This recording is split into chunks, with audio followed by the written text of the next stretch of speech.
வணக்கம். நான் சுதர்ஷன் மகேஷ். லோக்சபா தேர்தல் நெருங்கிக்கிட்டு இருக்குது. நிறைய இடங்களில் வந்துட்டு சீட் ஷேரிங் எல்லாம் முடிந்து வேட்பாளர்களை அறிவிச்சிட்டாங்க. கேரளா மாதிரியான மாநிலங்களெல்லாம் வந்துட்டு கம்யூனிஸ்ட் கட்சி அவங்களுடைய வேட்பாளர் பட்டியலெல்லாம் வெளியிட்டுட்டாங்க. ஸோ இப்படி வந்துட்டு வேட்பாளர் டேட் அனௌன்ஸ் பண்ணுறதுக்கு முன்னாடி வேட்பாளர் பட்டியலை வெளியிட்டு வேட்பாளர்கள் அங்கே கிரவுண்ட் லெவலில் ஒர்க் பண்ணுறதுக்கான வேலைகளை ஆரம்பிச்சிட்டாங்க அப்படின்னு தான் சொல்லணும். ஸோ இன்னமும் வந்துட்டு நிறைய இடங்களில் கூட்டணி வந்துட்டு உறுதியாகலை. சீட் ஷேரிங் யாருக்கு எவ்வளோ தொகுதின்றது முடிவாகலை அப்படின்ற மாதிரி இருந்தாலும் ஸ்டார் தொகுதிகள் அப்படின்னு சொல்லிட்டு இருக்குது. பிரதமர் மோடி, ராகுல் காந்தி இந்த மாதிரியான ஸ்டார் கேண்டிடேட் மோதக்கூடிய தொகுதிகள் அப்படின்றது ரொம்ப பெரிய எதிர்பார்ப்பை ஏற்படுத்திட்டு இருக்கும்.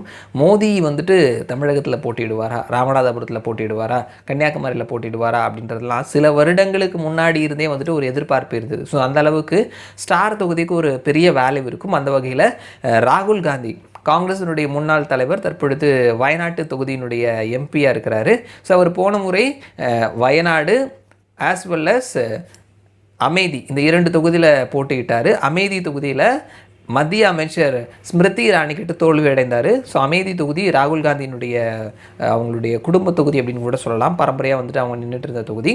ஸோ அதனால் வந்துட்டு உத்தரப்பிரதேசத்தில் இனிமேல் அவருக்கு சீட்டே கிடையாது, அவர் ஜெயிக்கிறதுக்கான வாய்ப்பே கிடையாது, இந்த முறையும் வந்துட்டு அவர் வயநாட்டுக்கு தான் போவார் அப்படின்ற மாதிரியான பேச்சுக்கள் பெருமளவில் இருந்தது. ஸோ இந்த நேரத்தில் ஒரு பெரிய ட்விஸ்ட் நம்ம எதிர்பார்க்க முடியுது. ராகுல் காந்தி இந்த எலெக்ஷனில் வயநாடு தொகுதியில் போட்டியிட போகிறது இல்லை அப்படின்ற ஒரு தகவல் கிடைக்கப்பெறுது. அதற்கான காரணம் என்ன அப்படின்னு பார்த்தோம்னா, காரணம் நம்பர் 1 வந்து அங்கே முஸ்லீம் லீக் காங்கிரஸ் கூட்டணியில் இருக்கிறாங்க கேரளாவில். அவங்க 3 தொகுதி எதிர்பார்க்குறாங்க. போன எலெக்ஷனில் 2 தொகுதியில் நின்றுருக்கிறாங்க. இந்த எலெக்ஷனில் 3 தொகுதி எதிர்பார்க்குறாங்க. அதில் ஒன்றும் பெரிய பிரச்சனை கிடையாது. 3வது தொகுதியாக வயநாடு தொகுதியை கேட்குறாங்க.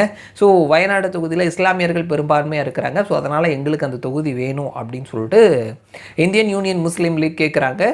ஸோ அது ஒரு காரணமாக பார்க்கப்படுது.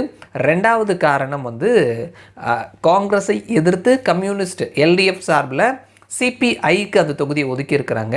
அந்த தொகுதியில் இந்திய கம்யூனிஸ்ட் கட்சியினுடைய தலைவர் டி ராஜா, அவருடைய மனைவி ஆனி ராஜா போட்டியிட போகிறாங்க அப்படின்ற ஒரு தகவலும் பார்க்க முடியுது. இதற்கு முன்னாடி டி ராஜா கிட்ட உங்களுடைய மனைவி போட்டியிடுறாங்களாமே அப்படின்னு சொல்லி கேட்கும் பொழுது சில மாதங்களுக்கு முன்னாடி அப்படியெல்லாம் கிடையாதுன்னு சொன்னார். ஸோ இப்போது வயநாடு தொகுதியில் சிபிஐ சார்பாக டி ராஜாவினுடைய மனைவி ஆனி ராஜா போட்டியிட போகிறாங்க. ஸோ ஒரு தலைவரினுடைய மனைவி அவர்களை எதிர்த்து ராகுல் காந்தி போட்டியிடுறார் அப்படின்னா அது நல்லா இருக்காது இந்திய அலையன்ஸில் அப்படின்றதுனாலையும் அந்த தொகுதி வேணாம் அப்படின்றத முடிவு பண்ணிட்டாங்களாம். சரி, ஓகே, ராகுல் காந்தி எந்த தொகுதியில் போட்டியிடுவார் அப்படின்ற கேள்வி இருக்குது இல்லையா? ஸோ 2 தொகுதியில் போட்டியிட போகிறாரு. ஒன்று உத்தரப்பிரதேசத்திலிருந்து ஒரு தொகுதி, 2வது தொகுதி தென் மாநிலங்களில் கர்நாடகா, தெலுங்கானா இந்த 2 மாநிலங்களில் ஏதாவது ஒரு தொகுதியில் போட்டியிட போகிறார். கர்நாடகா அல்லது தெலுங்கானா இந்த 2ல் ஒன்று. உத்தரப்பிரதேசத்திலேருந்து ஒரு தொகுதி.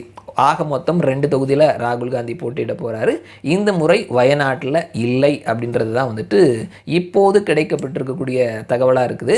ஸோ அது நாளைக்கு மாறலாம், மாறாமலும் போகலாம். இப்போது கிரவுண்ட் ரியாலிட்டி, கேரளாவினுடைய பாலிடிக்ஸ் எல்லாத்தையும் சேர்த்து பார்க்கும் பொழுது ராகுல் காந்தி வயநாட்டில் போட்டியிட போகிறது கிடையாது அப்படின்றதான் வந்துட்டு லேட்டஸ்ட்டாக வந்திருக்கக்கூடிய அப்டேட்ஸ். மறுபடியும் நான் உங்களை இன்னொரு வீடியோவில் சந்திக்கிறேன். அது வரைக்கும் நன்றி.